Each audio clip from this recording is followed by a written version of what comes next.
Buongiorno bellissimi, oggi un'esplorazione semplice, partiamo dal paesino di Platiskis e andiamo alla scoperta delle cascate. Non ho ancora capito bene come si pronuncia il loro nome, quindi prima mi informo e poi ve lo dico. Alla partenza mi aspetto un'esplorazione abbastanza semplice.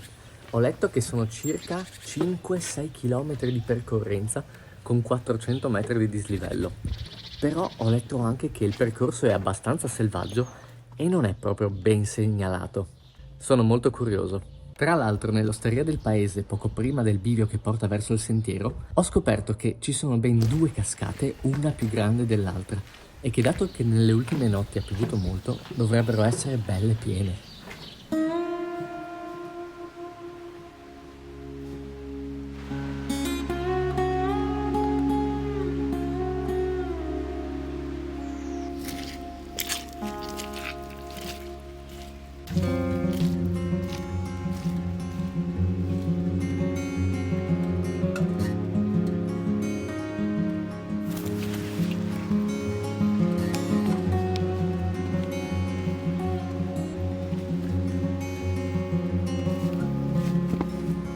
Il sentiero è meno semplice di quello che mi aspettassi, forse perché ha piovuto stanotte e quindi è molto scivoloso e fangoso, però ci sono questi cavi che aiutano un sacco.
Che spettacolo! E questa non è neanche la cascata principale.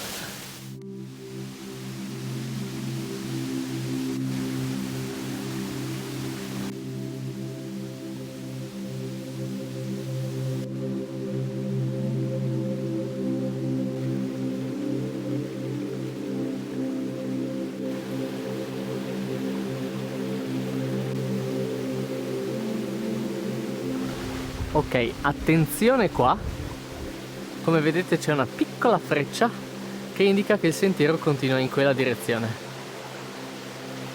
Però di qua c'è il punto panoramico.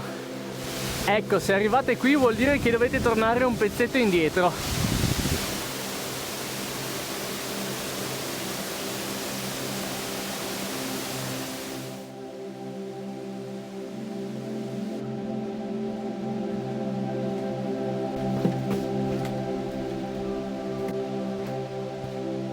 Attenzione qua che il cavo è un po' lasco, si è staccato un pezzo.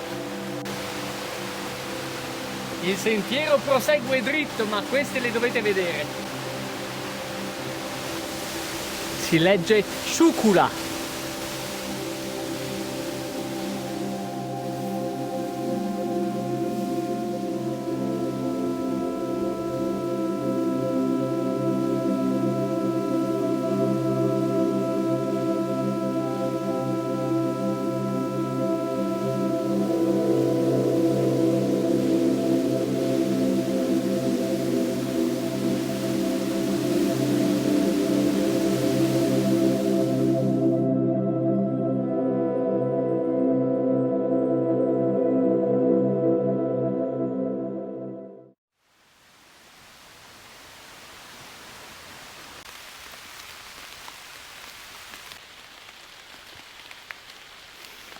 Ok, ok, bello, adesso basta.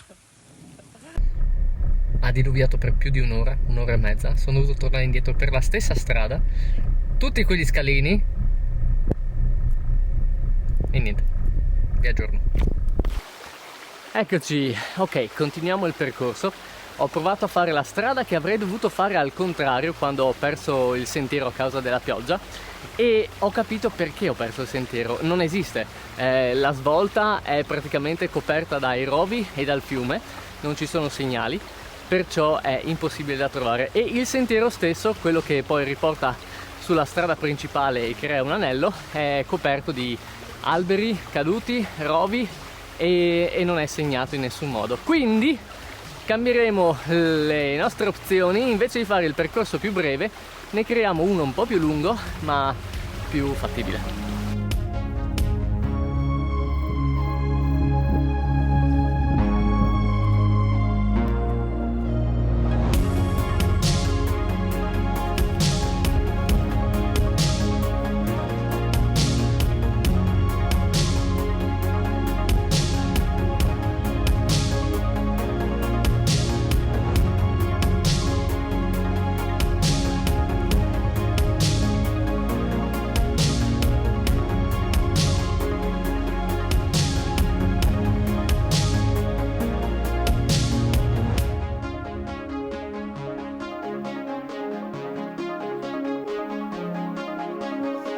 Eccoci, dopo circa 50 minuti di asfalto abbiamo raggiunto nuovamente Platiskis ed è il momento delle conclusioni. Quindi, il percorso mi è piaciuto, soprattutto la prima parte con le cascate, molto esplorativa e molto suggestiva, la seconda parte un po' più classica, diciamo, una camminata abbastanza normale. Il percorso sull'asfalto non è bellissimo, però non ho visto una macchina, è molto tranquillo, è abbastanza ombreggiato ed è piacevole anche il fatto di passare vicini al confine con la Slovenia, proprio davanti al ponte, quindi anche quello è divertente, il fatto di dire ho camminato fino in Slovenia.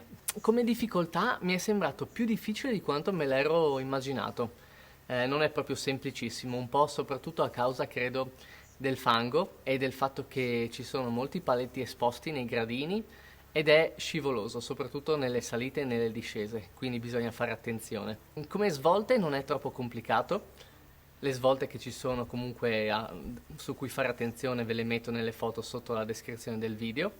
Non ci sono fontane, chiaramente c'è l'acqua del torrente ma non so quanto sia pura e pulita, anche perché ho visto il passaggio di diversi cinghiali, quindi è meglio se vi portate abbondante acqua. Comunque la durata non è eccessiva.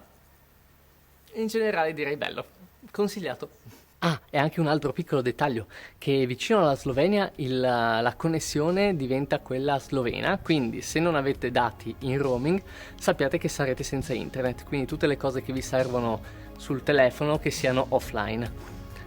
Bene, spero vi piaccia questa esplorazione e ci vediamo nella prossima. Ciao bellissimi!